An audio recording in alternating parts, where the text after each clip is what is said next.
എഴുതിയ 1-ാം ലേഖനം 3-ാം അധ്യായം 1 മുതൽ 6 വരെയുള്ള തിരുവചനങ്ങൾ. ഭാര്യമാരെ നിങ്ങളുടെ ഭർത്താക്കന്മാർക്ക് കീഴടങ്ങിയിരിപ്പീൻ. അവരിൽ വല്ലവരും വചനം അനുസരിക്കാത്ത പക്ഷം ഭയത്തോടു കൂടിയ നിങ്ങളുടെ നിർമ്മലമായ നടപ്പ് കണ്ടറിഞ്ഞ് വചനം കൂടാതെ ഭാര്യമാരുടെ നടപ്പിനാൽ ചേർന്നു വരുവാനിടയാകും. നിങ്ങളുടെ അലങ്കാരം തലമുടി പിന്നുന്നതും പൊന്നണിയുന്നതും വസ്ത്രം ധരിക്കുന്നതും ഇങ്ങനെ പുറമേ ഉള്ളതല്ല, സൗമ്യതയും സാവധാനതയുമുള്ള മനസ്സ് എന്ന അക്ഷയഭൂഷണമായ ഹൃദയത്തിൻ്റെ ഗൂഢമനുഷ്യൻ തന്നെ ആയിരിക്കണം. ഇത് ദൈവസന്നിധിയിൽ വിലയേറിയതാകുന്നു.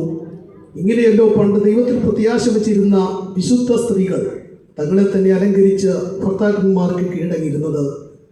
അങ്ങനെ സാറ അബ്രഹാമിനെ യജമാനൻ എന്ന് വിളിച്ച് അനുസരിച്ചിരുന്നു.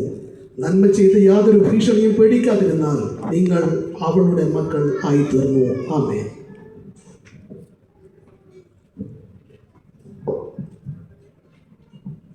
അപ്പോസ്തലനായ പൗലോസ് കൊരിന്ത്യർക്ക് എഴുതിയ 1-ാം ലേഖനം 7-ാം അധ്യായം 2 മുതൽ 5 വരെയുള്ള വാക്യങ്ങൾ.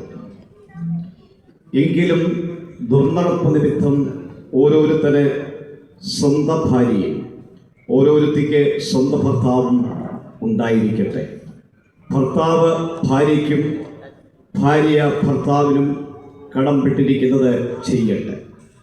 ഭാര്യയുടെ ശരീരത്തിന്മേൽ അവൾക്കല്ല ഭർത്താവിനത്രേ അധികാരമുള്ളത്.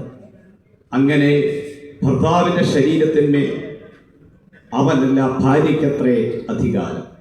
പ്രാർത്ഥനയ്ക്ക് അവസരമുണ്ടാവാൻ ഒരു സമയത്തേക്ക് പരസ്പര സമ്മതത്തോടെ അല്ലാതെ തമ്മിൽ വേർപെട്ടിരിക്കരുത്. നിങ്ങളുടെ അജിതേന്ദ്രിയത്വം നിമിത്തം സാത്താൻ നിങ്ങളെ പരീക്ഷിക്കാതിരിക്കേണ്ടതിനെ വീണ്ടും ചേർന്നിരിപ്പീൻ.